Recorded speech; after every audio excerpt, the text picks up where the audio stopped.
Iran को लेकर Australia ने बड़ी चेतावनी दे दी है। ऑस्ट्रेलिया ने अपने नागरिकों को चेतावनी दी है, वार्न किया है, जितनी जल्दी हो सके ईरान छोड़ दें। ईरान में रहना अब खतरनाक हो गया है, ये ऑस्ट्रेलिया ने कहा है अपने नागरिकों से। ईरान छोड़कर निकलो, हिंसक प्रदर्शनों की वजह से हालात बेकाबू हो गए हैं। ये ऑस्ट्रेलिया की तरफ से एडवाइजरी जारी की गई है ईरान में मौजूद अपने नागरिकों के लिए। और रूस को ईरान में विध्वंसक हमलों की आशंका है। जी हां, रूस को भी, जो कि ईरान का सहयोगी माना जाता है। ईरान से राजनयिकों को निकाल रहा है रूस। रूसी दूतावास के कर्मचारियों को ईरान से निकाला गया है। 24 घंटे में 3 उड़ानों से कर्मचारियों की निकासी हुई है। फ्लाइट रडार के हवाले से डेली ईरान न्यूज का ये बड़ा दावा सामने आया।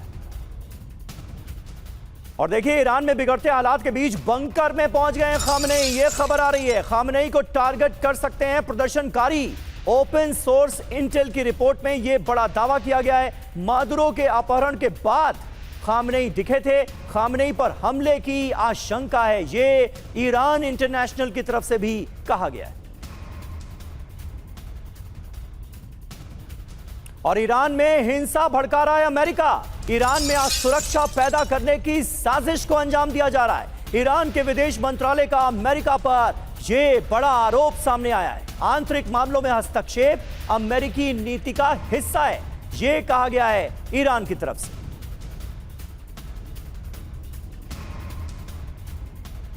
तो देखिए, ईरान के विदेश मंत्रालय ने सीधे सीधे अमेरिका पर आरोप लगाया है कि ईरान के आंतरिक मामलों में हस्तक्षेप किया जा रहा है और ईरान में विरोध प्रदर्शन की आड़ में हिंसा भड़काने की कोशिश में है अमेरिका।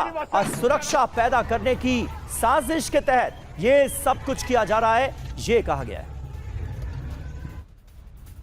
और ईरान और अमेरिका में चरम पर पहुंच गया है तनाव। ईरान अमेरिका में कोई बातचीत नहीं। ईरान के विदेश मंत्री की अमेरिका को चेतावनी, मौजूदा हालात में समझौते की अब कोई गुंजाइश नहीं बची है।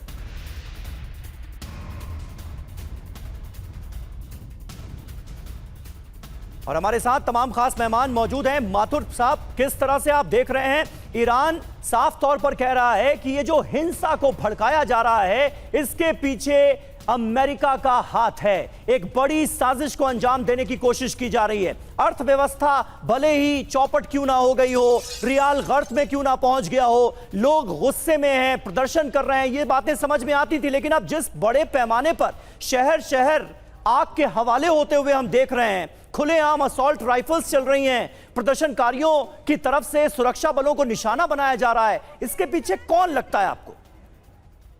समीर, देखिए, जो ईरान के विदेश मंत्री ने कहा है, मुझे लगता है उसमें काफी हद तक सच्चाई होने की संभावना है। देखिए, क्या हो रहा है कि ये अमेरिका का काम करने का तरीका रहा है हमेशा से, कि जहां भी जो भी उनके टारगेट नेशंस होती हैं, ईरान को ही आप ईरान का ही उदाहरण ले लीजिए। 1953 में मुसादिक के साथ इन्होंने यही किया था और उस समय भी उसकी वजह ईरान का तेल रही थी, क्योंकि ईरान का तेल जो है वो ब्रिटिश कंपनियों के हाथ में था और तब उन्होंने जाकर के वहां से उसको हटा के और मोहम्मद रजा शाह पहलवी को बैठाया था। और वही का वही काम रिपीट करने जा रहे हैं वो यहाँ पर। मुझे ऐसा लगता है कि ये ईरान का अपना इंडिजिनस, ईरान में जैसा आप कह रहे हैं कि ईरान में आक्रोश है, लेकिन उस आक्रोश का नतीजा इतना नहीं होना चाहिए, नहीं होने की संभावना थी कि आपकी फुटबॉल टीम आपका राष्ट्रीय गीत गाने से मना कर दे। तो ये बहुत ज्यादा हवा दी जा रही है और हवा कहां से आ रही है ये भी आप सब, मुझे लगता है हम जानते हैं इस बात को।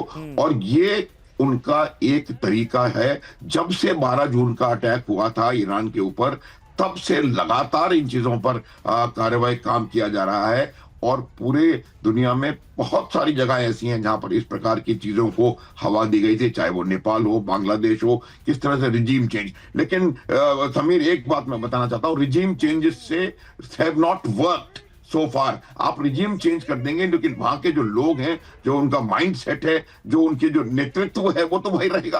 आपने मदुरो उठा लिया, लेकिन बाकी तो उनकी आर्मी और उनका पूरा सिस्टम इंटैक्ट है। तो इसको मुझे लगता है करना इतना आसान नहीं होगा, लेकिन फिर भी पूरी तरह से संभावना इस बात की है। मैं पूरी तरह से सहमत हूं ईरान के विदेश मंत्री के कथन से कि इसमें कोई ना कोई विदेशी ताकत का हाथ है।